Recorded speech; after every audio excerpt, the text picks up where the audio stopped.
This is very interesting to me because I'm just finishing up his book Divine Matrix, and I will track down this piece he's doing. Um, I because again, I'm not, and you're not either, anti. I mean, we're using technology right now. Right. I mean, my gosh, Zoom has changed everything. Yeah. Um, but I think of my friends and people I know who have a new shoulder or a new knee, or my sister's getting hip surgery next month. It's like there are all these things that have happened that are, in fact, I have a friend who's in her 90s, and she said, if anybody finds my grave in a couple hundred years, they're going to be going, what in heavens was this? Because she's got like she has a ankle, knee, both hips, and she was an athlete, and a shoulder. So it's going to be all this Right. metal with a Yeah. few bones. Um, but I am even the stuff like when they those things when they put the Virtual reality yes, I notice glasses. I have I will say mixed feelings, because certainly if you're sitting with somebody and they're doing a spirit journey, Mm, they're not paying attention to the room and whatever because they're in an altered state accessing the other realms. mm. So it's not like I feel like we all have to be absolutely present here in this moment at all times, because I alter a lot. But there's something about using a machine to put you into something where a little bit of my hesitancy is, in our culture, we've been so trained to be disconnected from the present and from the body and from the Mm. moment. And I'm just, again, I don't want to say it's totally off, but I'm noticing a bit of hesitation. And that's what I'm hearing when you're talking with Greg Braden. There may be some things, like there are people now who they get an artificial hand, and there's something implanted in their brain, and if they think about it, the hand can move. That is remarkable. Yes. And like you said, I'm not as into the you know Illuminati and all that stuff. Partly I will confess, John, because growing up in the Irish Catholic Church, we spend a lot more time talking about the devil than God. So I'm kind of like been there, done that. So I know there's evil. Yep, there it is, and I don't focus on it that much. But I appreciate what he's saying, that there's a danger, and I want us to be awake to it. So I'm glad you're bringing it forward. Mm. And I think, it comes down to, as saying, like with AI, it comes down to the consciousness of the people who create these things. Absolutely. Yes, yes. Because there's some fantastic technology out there which can help paralyzed people, you know, to kind of regain movement in limbs, right? As you say. Now, that's a fantastic thing because all of a sudden you're giving them mobility back that they couldn't have accessed through more natural ways. And there are ways that these things are starting to happen. But I think also from a consciousness level, we're also learning that consciousness itself is a superpower once you start to channel it in the right way. And there's healing that we can bring that is way beyond, you would call it supernatural if you kind of follow the Yes, standard westernized way of doing things. yes. But again, just talking about your fingertips and what part they represent, or even on your feet, okay, or reflexology and stuff like that. Right, Now, that's not new. That's been right. around for thousands upon thousands of years, and yet is being debunked for the longest time by westernized medicine because there's no real profit in it. There's no medication, there's no pharmaceutical products.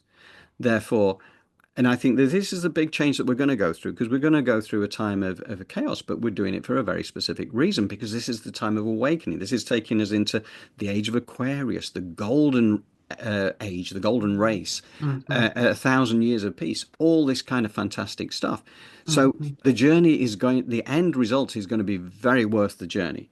But I think Hmm. that the reason we're having so many healers emerging on the planet right now, natural healers, like my friend Aveen over in Ireland, I'm determined Hmm. that you will meet with Aveen, Hmm. Hmm. online at some point because you two guys will really hit it off because, you're natural healers. You just have a way about you, and that's the reason that you're here on the planet, Hmm. is to help people. And the fact is, but so much of this stuff is actually quite simple. It's like muscle testing. It's like all these, Yes. kinesiology, whatever.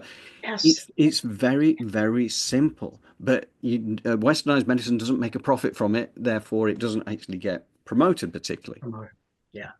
And again, and yes, and I love the point that you're making, and that's why when Pam said that there are technologies that will be coming that will be very helpful and will be a part of the Aquarian world. Hmm. But I love when she said it's the inner technologies that are going to need to be and will be the focus. Because I think when the Hopis are talking about that, they're talking about this, and you said it perfectly, it's the consciousness, like the consciousness of the people who are creating this stuff. It's about mastery, it's about control, Yeah. it's about domination. Yeah. Um, and the technologies that the ancient peoples have evolved, and we know that that's a temptation. I mean, look what happened in the Atlantis story. They Right. had all this marvelous stuff, and then they began to take that path. It's very seductive, and we know where it ends. But this whole idea now that, again, the shamans are coming forward and helping us learn, and all these healers and all these things like, past lives and our ancestors. I mean, before the Enlightenment, people, even in the Christian West, were very aware. They called it the community of saints. The ancestors are around, they are involved, they are helping us. We can call on them, they have wisdom. And then we just totally threw all of that away, and we're paying a price for it. And as you said earlier, unfortunately, sometimes we learn best through having to recover from mistakes that we've made. When I look back in my own life, Yeah. there are several times I've gone running into walls, and it was kind of like that was the only thing that woke me up. I had like a 2-year migraine, and then it was like, Yeah. oh, Yeah. I was racing down the wrong path, girl. It's like, Right. and I It's needed to hit a wall. exactly right. And I think that, one of my favorite quotes is like, experience is the quality you gain, usually immediately following the moment you most needed it. That is perfect. Yeah. Yeah. It's kind of like that. Oops. Yeah. Oh, Yeah. gee. But this is how we learn. Sometimes, How like I think sometimes you're actually guided down the wrong path just to give yourself the contrast to know what you really do want. You have to know what you don't want. And again, this is another thing that, Esther Hicks would say on behalf of Abraham. You have to know what you don't want to know what you do want. Yeah. So Yeah, go ahead. sorry, I was going to say, so when people make mistakes, don't judge them against the mistakes. They're just being potentially just guided down a path to show them the right way, and they'll have the opportunity to get it right next time because they did that. I have been with so many people, of course, always myself being number one, but they'll come in and they'll talk about all the mistakes they made, the marriage they made or the job they took. Or I remember this guy coming in to see me many, many years ago who was a lawyer, and his shoes cost more than all the clothing I had in my closet. I mean, he shows up to my little office and he's in like his, Porsche, and he's got the all decked out, and I'm in my, clothes from Land's End on sale. He was delightful, very wealthy, very impressive guy. And he coming in for stress management because he was starting to have some symptoms. I will never forget this. He said, I've climbed to the top of the ladder, and the ladder is against the wrong wall.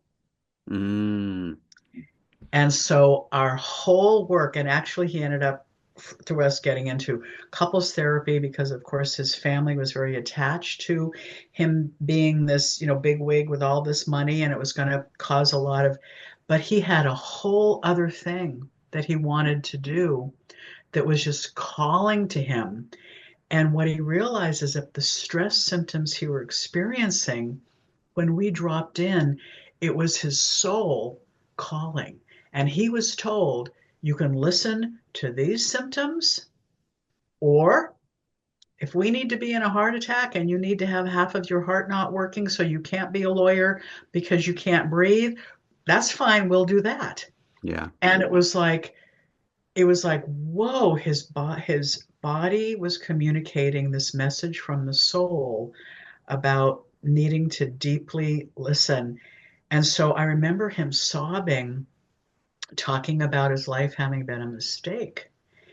And me doing exactly what you just said. There are no mistakes.